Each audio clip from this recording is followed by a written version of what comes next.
G'day guys, welcome to that channel. I've just done an install of a new vent for the back of my ute setup.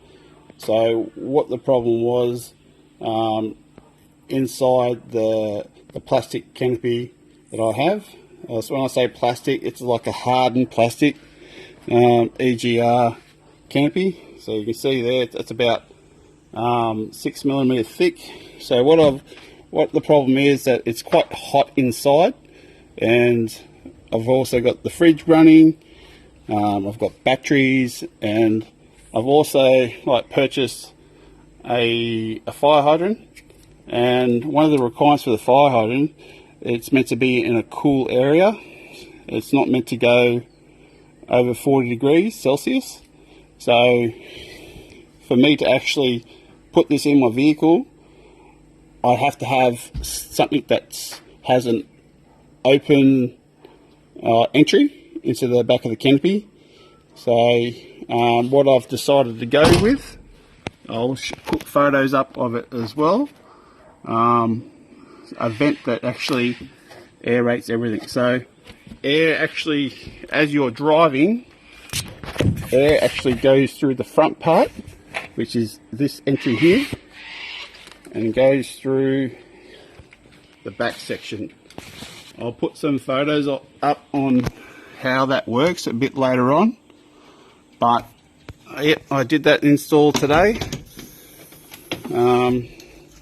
I ended up getting a hole saw, which I'll show pictures later, and I cut a big hole. It's 102mm wide hole, and so as air goes through the actual vent, it will actually get all the stale air and make it a lot cooler inside.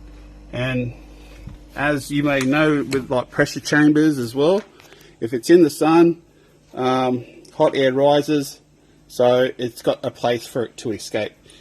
At the same time, I can lock the back of my car, lock the glass on the side windows as well as the rear, and everything will be safe and secure. So that was the install that I did today. I'll also include some pictures of the process that I actually did while installing it as well. I purchased this fire extinguisher from Big W for $25. The reason I purchased this item is because I cook from the rear of the vehicle on short trips. The extinguisher is to be stored between 0 to 40 degrees Celsius. I did not like the look of the rotary-style vents commonly used on ute tray canopies or on trailers. I decided to go with a more low-profile stylish teardrop-shaped vent. As air passes through the vent while moving, it creates a vacuum and draws the air from inside the canopy to exit the rear part of the vent. Due to the profile of the canopy, I decided to trim the front and rear bottom edging. I decided to do this because the area on top of the canopy was not flat but curved shaped in places. This allowed a better contact area when gluing and screwing the unit to the canopy. I marked the center of the canopy on the inside because existing roof rack components that were already on top of the canopy. It recommends to use a 120mm size hole. I decided to use a 102mm size hole saw due to having overcutting hole sizes before. It will still have the same effect.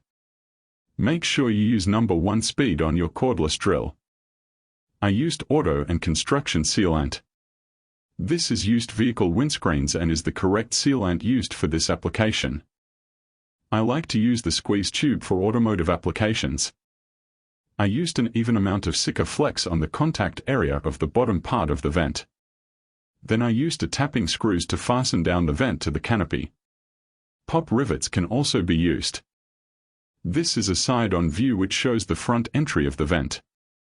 This is the rear of the vent. It shows the whole entry going into the inside of the canopy.